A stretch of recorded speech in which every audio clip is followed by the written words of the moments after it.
I'm Katie Wells, host of the Maximized Minimalist podcast. I escaped the hamster wheel of modern-day motherhood, overwhelmed by clutter and buried under the mental load. Now I live in a home that feels calm, manageable, and made for real life. I have margin in my days, energy for who matters most, and time for slow mornings and silly dance parties in the kitchen with my family. With over 5 million listens, the show has helped women around the world turn their homes into their happy place. Around here, we simplify for more peace, more presence, and more joy. We choose grace over guilt and progress over perfection. And we believe your home should give back more than it takes. I'm here to help you do the same. Come along with me and my guests as we share the real stories, habits, and strategies that help you lighten the load from the inside out. Pull up a seat, friend, and let's do this together. Ready, set, simplify. Happiness might be the most expensive word in the English language. We chase it, we post about it, we buy things in its name, and sometimes we rearrange our whole lives just to get closer to it. And most of us never stop to ask the question, what does happiness mean to me? So that's where we're starting today with that really powerful, important question. My guest today is none other than the amazing Erin Port. I met her, had the privilege of being on her show earlier this year. She's so incredible. She's the founder of Simple Purposeful Living and the author of Tiny Tweaks, Happy Life. Such a great book for all my readers out there. And selfishly, I also really love her because we were born in the same city in Iowa. I will tell you, I left Iowa to move to North Carolina nearly 15 years ago. And I maybe have met 2 people in that time from the state of Iowa, not even from my city. People don't leave. I think it's a great place. And so to know someone from your hometown is just like so much fun. So we have that, so many connection and points in alignment. So welcome, Erin. It's so nice to see you again, Katie. You're a joy and a delight too. So thank you for sharing your space with me. Erin, so many of us are moving through life, maybe feeling behind or burned out, or maybe just unhappy. And I think the interesting thing is, I know a lot of us can also look around and feel grateful for what we have. And then it maybe makes us feel guilt or shame and maybe even more unhappy because then those feelings come up. So what do you think is really going on here? And where does the pursuit of happiness actually begin for us? Well, I think if we stop and think about that phrase, the pursuit of happiness, it's this idea that if I just get to the pot of gold at the end of the rainbow, I'll be so happy, right? And I remember this feeling when I was a little girl. I wanted a pair of Adidas Sambas, and my mom wouldn't buy them for me because I wasn't a soccer player. I just wanted to wear them in my middle school hallway so I looked cool. So I had to take all of my money to the local shoe carnival, and I bought them. And a couple of weeks later, I was on to something else. Like those were kind of off to the wayside. I talk about that in the book. And it's like this idea that, there's always something. The finish line is always changing, this pursuit. And it kind of is exhausting. And so what I have kind of come to terms with is that it's not really the pursuit of happiness. It's this idea of, rather than chasing happiness, knowing what makes you happy. And I share a really practical exercise in the book of using your gratitude journal, because our brain filters out 95% of what it sees on a daily basis. Isn't that crazy? Because I feel like there's a lot of input anyway. So we almost have to train our brain to see what it needs to look for, right? And by chemistry or our brain design, it's always going to look for the negative, the things that we don't have. So we have to really train it. So I like to write in my gratitude journal, these are the things that I'm grateful for. But I also use it as the breadcrumbs of happiness. These are the things that make me truly happy, because this is where we can go from chasing happiness to knowing happiness in our daily life, because we can start to align our daily lives with those things, because awareness becomes our superpower. When we know what brings us happiness, we can put that on our Monday. We can put that on our Thursday. When we have an open weekend, like my husband and I do this weekend, and we know that going on adventures with our family, hikes outside, we're going to say, okay, let's look up a hike an hour from us and let's go do that, right? That's how we know happiness and not just chase happiness. And that changes the way that we feel.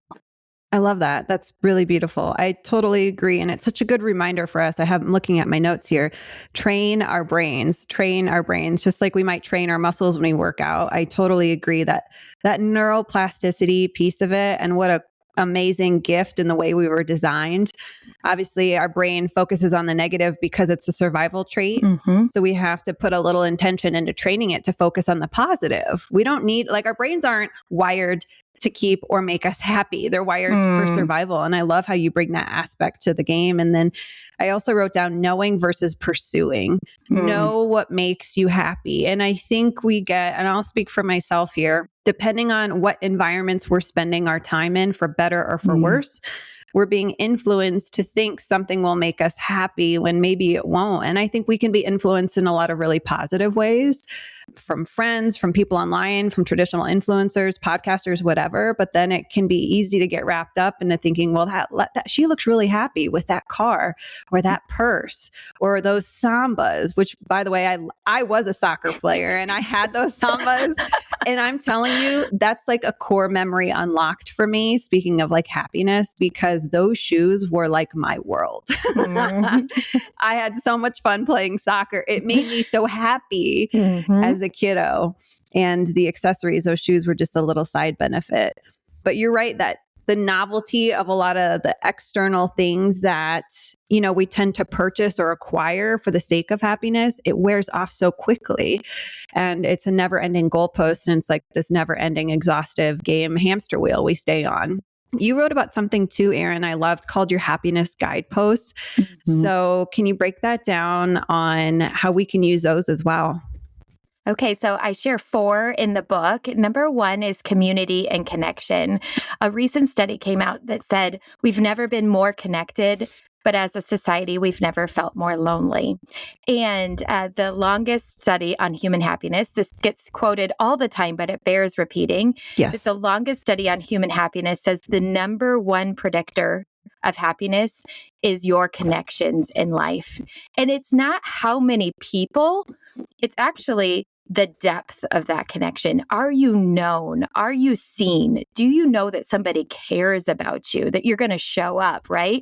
And there's a lot of people right now that don't feel like they have somebody in their life that would care if they didn't show up to work or to church or to school, right? And that's a huge issue, that depth of connection and community. So that's guidepost number 1. And I talk about in the book, what are some opportunities, again, very practical, tiny tweaks where you can purposefully incorporate that.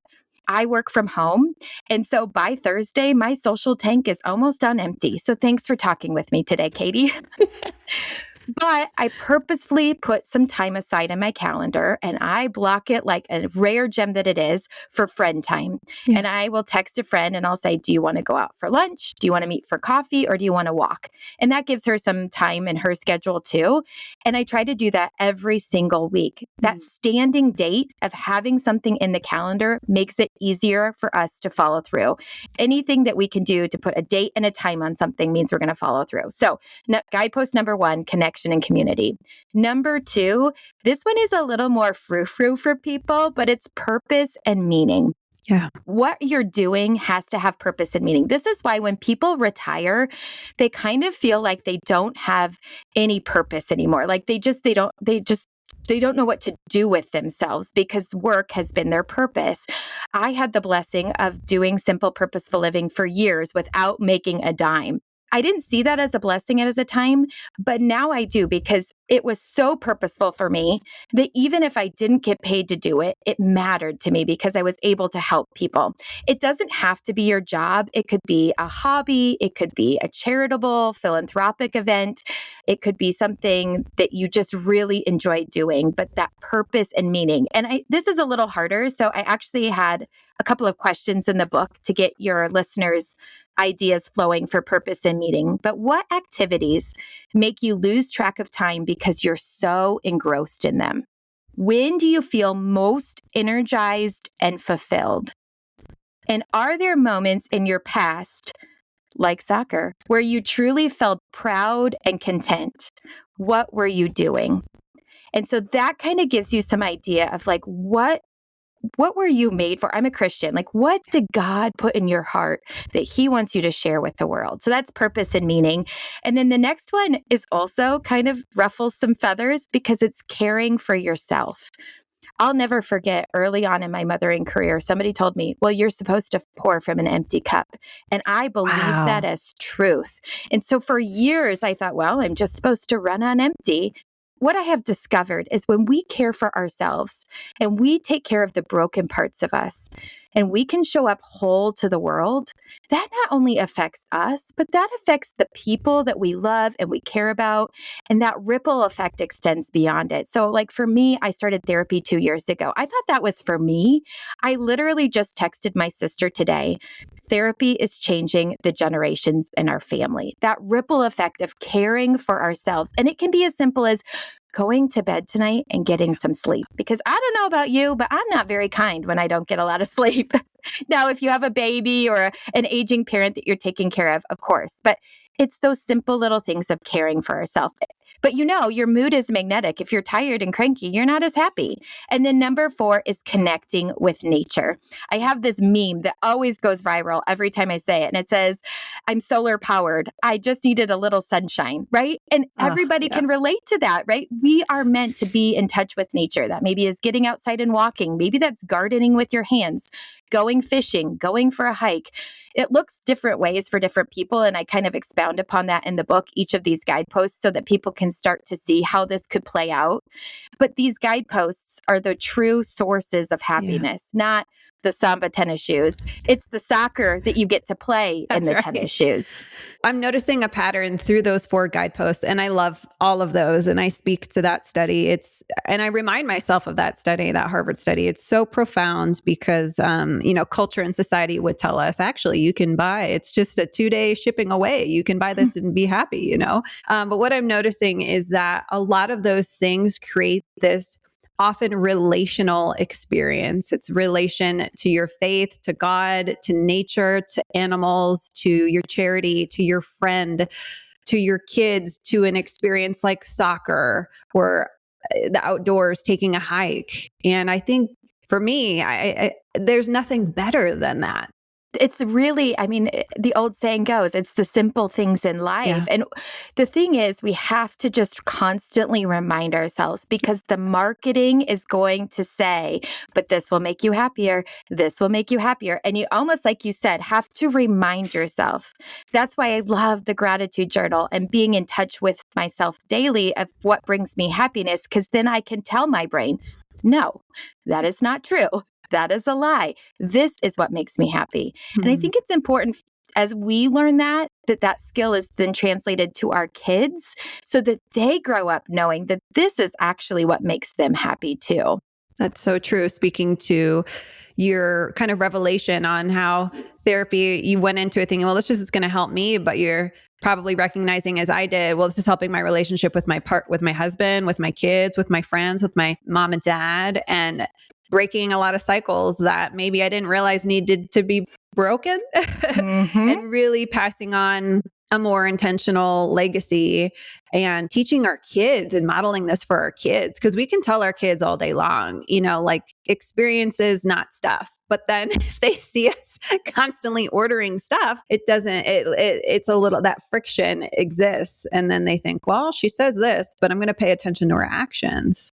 And even talking with our kids about, hey, like that tennis shoe story of like, hey, have you ever felt like this before? Yeah, so did I. We've all had that moment of like, oh, I thought this was going to make me happy. And actually, it didn't bring the same joy as I thought it was going to. But you know what did?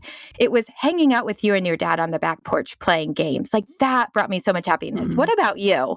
I'm a big proponent in just helping us to see that for ourselves and our kids. Yeah, I think those conversations are one of my favorite things to have with my kids. And I think a lot of times we kind of have those in our brains or with our partners, but not with our kiddos. And we can do it in really simple ways. And I love how you shared that too, because it gets them thinking.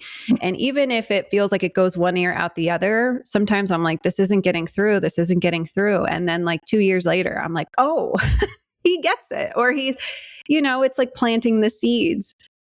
I have a 16-year-old now, and it's funny how the older they get, his 17th birthday is coming up, and he goes, Mom, you know what? I don't really want anything for my birthday, but I'd love to do this together. And I was like, okay, it's starting, he's starting to know what makes him happy. He's knowing that this is going to live beyond his birthday. And I was like, yeah, selfishly, I get to spend time with you. That brings me happiness. It's like a gift for me too. This is so true. What do you think about, and I'm assuming you've tried this, which led to your method of tiny tweaks and what you're known for, part of what you're known for. And we're not necessarily in the season right now this summer, but in 6 months, we'll be here before we know it. The new year, new you, the new year reset, the weekend purge, whatever that is, the 30-day challenge. A lot of us attempt these things and end up right back where we started. Have you experienced that yo-yo? And what have you found to be different about the tiny tweak method, and why does it work when a big swing doesn't? Yeah, I mean, it goes all the way back to Aristotle, better self, right? So this is how we were designed. We want to grow. We want to change. Like, we want to evolve and be better versions of ourselves. But I think what has happened is marketing also knows this, that if they can reveal to you that there's a gap in where you are and where you want to be, then they can sell you something. And once you start to see that, and that's kind of the mentality, right? And so, yes, I have fallen into this trap of like, go big or go home, right? But I learned this valuable experience when we had brought our youngest home via adoption. He weighed 19 pounds at 25 months. He was nonverbal, couldn't walk.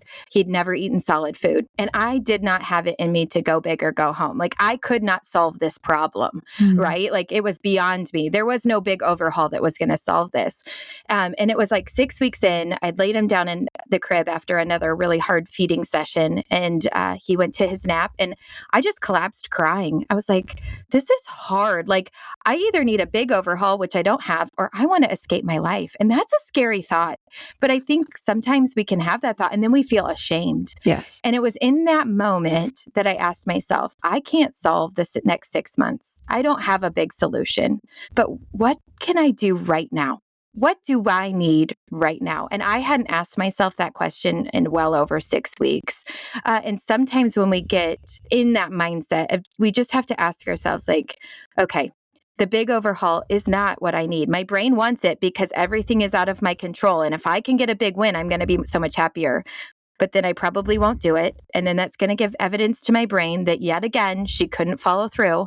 So instead, what's something small I can do today that's just going to make today a little bit easier? And that's what I love to help with other people. It's like this idea of like, I get it. I was there. But what is a tiny little change? Do you need a cup of coffee? Do you need to text a friend an SOS? Do you need to walk around the block? Like, what is it that you need right now listening to this podcast? And then go do it and see how you feel afterwards.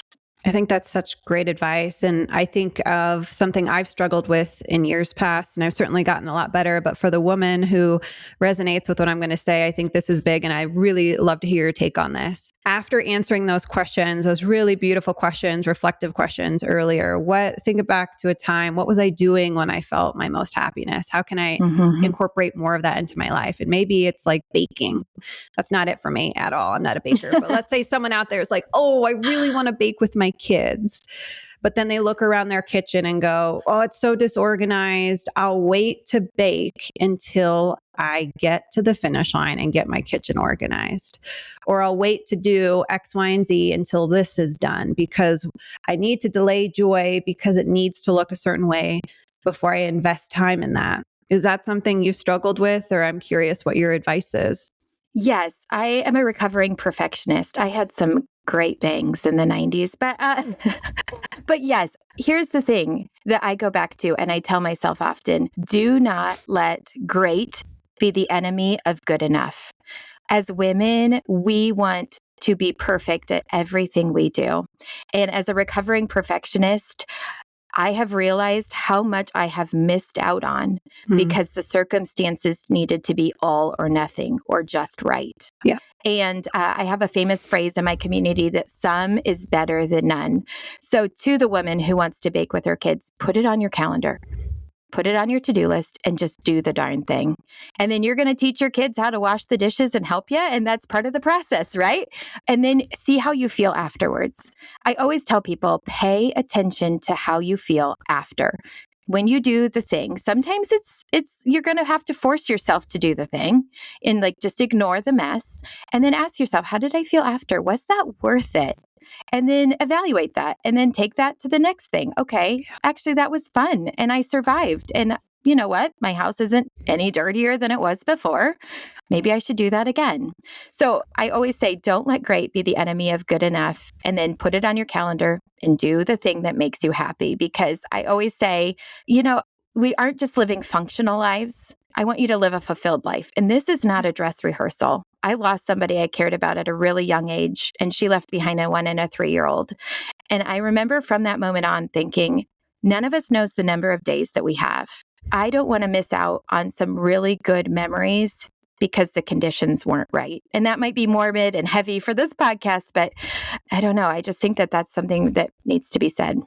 No, I agree. And it's something, I mean, I think of that all the time. I probably think of mortality too much. Mm-hmm. But I think there's a reason it comes up for a lot of us. And it does influence how we show up, what we choose to do, what we pursue, what we know, our happiness and all these things. I totally agree. And, I haven't been through what you have, and I'm so sorry for your loss, but I think those moments do always naturally, even if it's just maybe a different rock bottom or a loss or grief or divorce or big move or career change, they tend to give us the opportunity to evaluate and see how do I want to live my life a little bit differently, and remember what do I want to remember from this, because it's a hard thing to go through. And I always try to remember the people I love to follow most online, the people that I'm most drawn to are the ones that are that are actively know what makes them happy and they love their life. It is magnetic. And I talk about this in the book, that your mood is magnetic. And the more that we know and align our lives to what matters to us, people they want in. They're like, what? There's something different about her, right? There is something so magical about watching somebody truly love their lives despite all the circumstances they're going through. Yeah, it's a beautiful thing. And I love that. Your mood is magnetic, for better or for worse. But I think, the more we can integrate these happiness components or things that give us that connection or relational value, I'm thinking, my desk sits right in front of our little bay window here, and the hummingbirds are arriving any day now as we record this. And it's something I look forward to every single year. I'm so in awe. It makes me cry. I'm like, I'm a birder now, but I love birds. Hummingbirds are like my favorite.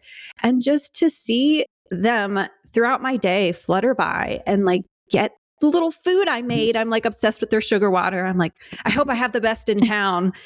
Please tell your friends to come visit my sugar water. It's better than my neighbors. I get really used to it. She uses premium sugar at her right. house. I sure do. Anything for these little guys and gals, but I'm just so obsessed with them. And I think having something to look forward to always makes me feel maybe more happy in a way. And it doesn't have to be a big grand thing. I mean, for me, it's the arrival of the hummingbird, but that's what your question you posed earlier made me think of too. It's like, yes, we can integrate things in the now and the daily and the weekly, coffee dates, text a friend, whatever that looks like. But I think having something, in the near future is always very special too. There's 3 phases of happiness: anticipation, the moment, and the memory. So what you talked about made me think of that, right? So having something to look forward to, anticipate, like enjoying the moment, and then you get the memory to remember. And so that's the beauty of happiness too, all 3 components. That's so beautiful. Erin, I want to give you a minute to share where all my listeners can find you, because I know if they haven't already found you on Spotify or your website, please tell them where they can find your book and where to learn more from you. Because I just love this conversation so much. Well, thank you so much. So my book is Tiny Tweaks, Happy Life in all the places. And I host a weekly podcast called the Simple Purposeful Living Podcast, wherever you stream your podcasts. And then, of course, I love to hang out on Instagram, share tiny joys and tiny tweaks to help others pursue the same at Simple Purposeful Living. So I'd love to have you there too. Yeah. I just love how like we're representing Iowa in a profound way. You and me, Erin, like I love it. Proud Iowan. Yes. I am. Before we wrap up, I ask my guests 2 questions at the end. The first one is if you could magically declutter one thing from your life forever, no effort required, what would it be? Does it have to be a thing? No. Hate in the world, dissension in the world. Amen we to know that. that will end at some point, but man, the divisiveness in the world, I hope to be a voice of unity online. Yeah. I love that. And what's one item in your home you would never let go of? Oh gosh, besides my family, this should probably say something about me. I'm not tied to too many things. Probably I used to blog for just my mom and like my friends back in 2009. And so, and then now I print off 1 photo per month. So I would probably say my blog books that I printed out and my 1 month photo, because I feel like it kind of represents our life. Otherwise, I just hope my people get out. I love that. And even what you said reminded me of the 3 phases of happiness, the anticipation, the moment, the memory. And that's what those physical things often represent. Mm-hmm. Sometimes it's all 3 of those. You remember probably in the anticipation of starting the blog and doing these things and the moment and the memory. And I think that's what's so cool is being able to, and maybe you would even leave those behind if you needed to. But I love how that's what you chose. It's really special. And it aligns exactly with what we spoke about today too. Yeah, I think, the older I get, the more I just know what matters and what I let go of. And I think there's something that magical in your 40s that I'm releasing what other people think about me and just trying to align my values to like what matters most to me. Yeah, that's a beautiful thing. And in my late 30s here, I'm definitely leaning more into that in my bird lady era as well. Hey, so I'll never forget. I once said I was a bird lady and on another podcast, and the lady kind of looked at me like I was crazy. I was like, well, I'm alone in my bird lady era. So I'm so glad, Katie, we're fellow Iowans and fellow bird watchers. I'm going to send you bird photos now. Yes, please do. I have your phone number. So yes, expect some bird photos. I have that. My husband gifted me years ago, maybe 3 years ago. It was like one of my favorite material possessions. It's called Birdfi or Birdfee. It's the bird feeder with the cameras, multi cameras in it. And it alerts me if I want it to when the hummingbirds are on there, and it snaps photos and videos. That's so cool. And I am to my list for Mother's Day. Yeah. They probably have Mother's Day sales, but if you have a bird, this is not sponsored, by the way. If you have a birder in your life, this will bring them so much joy. And when I travel, I check my camera to make sure they're eating. Like they are like my little itty bitty babies. So you care about them. This is why you buy the premium sugar. I don't have any. Well, that's not true. We have a few, but mostly we have like all different kinds. We have like the bluebirds and the cardinals. Oh yeah. And, but then we have the squirrels. That's my big problem is how do I not get the squirrels to eat all the food? That's why I haven't put regular bird seed out because I have squirrels too. I don't know. We need a more further along birder to help us with that. I know. We need a tiny tweak for that. Right now, it's me banging on a pan. Get off the deck. That's right. Thanks so much for hanging out with us today on Maximize Minimalist. It was just such a pleasure. Oh, it was truly a highlight of happiness for my week.